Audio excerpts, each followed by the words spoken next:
So you want to know how kitchen ka recipes can make life easier? Fair question. Cooking isn't just about ingredients, it's about solving problems. Like, how do I make dinner healthy, affordable, and actually edible? Kitchen ka steps up here. One of the first features you'll notice is the organization. Recipes are broken into precisely what you need and nothing extra. You open the app, and it's not throwing 14 ads at you before you even see the ingredient list. Yes, I'm calling out most recipe blogs. Speaking of ingredient lists, Kitchen Ka is like your anti-disaster guide. Ever tried cooking something only to realize mid-simmer you're out of cumin? A Kitchen Ka recipe doesn't just suggest a substitute, it gives you context. Use paprika, but cut the quantity by half. That's survival skills for the kitchen. The step-by-step visuals are absolute lifesavers. I mean, some recipes just say whisk until stiff peaks form. Cool, Janice, but what do stiff peaks look like exactly? Kitchen Ka lets you see what you should be aiming for. No more baking fails. One underrated feature: actual timing. The app tells you things like, dice your onions while the oil heats, which keeps you moving. Why is this a big deal? Because no one wants to stand there staring at a stove for 2 dead minutes.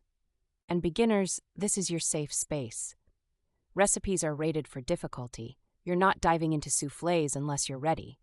It's nice knowing the app doesn't assume you've been on MasterChef. Nobody needs Escoffier-level stress on a weeknight. You ever cook from some blog that measures stuff like a pinch of salt? What's a pinch? Kitchen Ka gives you down-to-the-gram precision. It's like, use 1/8 teaspoon of salt, not feel it in your heart. My heart was never trained for seasoning. Thank you. One thing I noticed, substitutions are everywhere. Out of eggs, use mashed bananas. No fresh tomatoes? Here's how to use canned.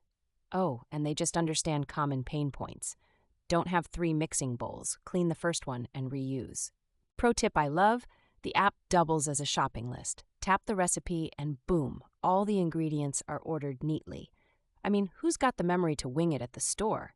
Not me, and I live walking distance from one. Kitchen Ka shines with time-saving hacks. Recipes are built with shortcuts like use a blender to knead the dough or skip the soaking, use hot water. Little things, but they can save you 30 minutes on a weekday dinner. Huge. Also, batch cooking. Some apps pretend you have all day to prep 5 servings of lasagna. Kitchen Ka, make double, freeze half, and here's how to reheat. That's how adults cook when they have jobs, kids, or just better things to do. Here's where it gets genius. Every Kitchen Ka recipe comes with bold adjust for portions instructions. Want to make enough pasta sauce for 2 people, not 10? It's like magic. Portions scale automatically. That's the kind of elegance missing from 90% of cookbooks. So yeah, you could say Kitchen Ka doesn't just give you recipes, it gives you time, sanity, and fewer dishes to wash. It's like that friend who actually knows stuff and doesn't judge you for using store-bought garlic bread. Chef's kiss, honestly.